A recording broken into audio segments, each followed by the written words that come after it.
So, like many of all of us, I think I was traditionally hesitant to try to talk to the public about 340B. It's a complex, uh, dizzying sort of topic. It's big dollar figures, and while there have always been some threats, we've generally had the feeling that the program has been well protected.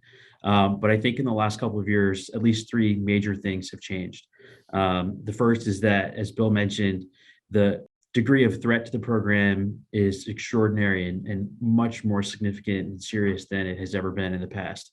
And at the same time, hospitals are facing unprecedented financial pressure between COVID, workforce shortage, and now serious inflation.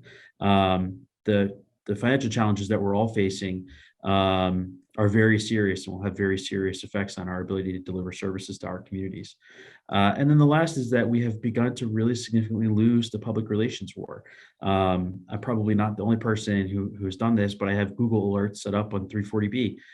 So just about every day, if not multiple times per day, I see an opinion piece or an article or a report or a study talking about how 340B is failing and it's not meeting its purpose. And every single one of those articles is inaccurate and misleading. And I'm always thinking, I wonder who paid for this, but I think I probably know.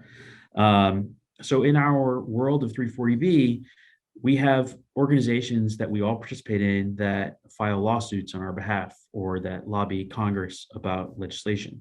But CB 340B and this campaign in particular are really our only efforts that are completely focused on educating our communities about how important 340B is to the things that we do. And I don't just mean like drug discount programs or the ability to come to the pharmacy, but I mean maternity care or dialysis or inpatient rehab or many other types of care where the sustainability of those services rely on the solvency and health of our institutions as a whole.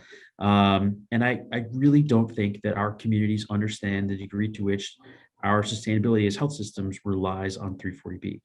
Bill mentioned that we're working on legislation to protect contract pharmacy in Vermont. And just this week, one of our regulators challenged Bill about 340B because their perception is its purpose was to pass discounts on drugs on to patients, and why wasn't that happening?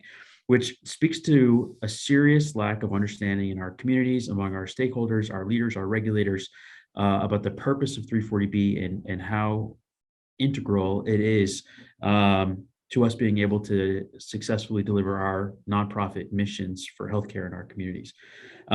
So to fulfill this campaign, the bottom line is that CB 340B needs support from hospitals and health systems like the University of Vermont Health Network, so that we can start to make progress on some of these major threats and protect the type and quality of the services that we have become used to delivering.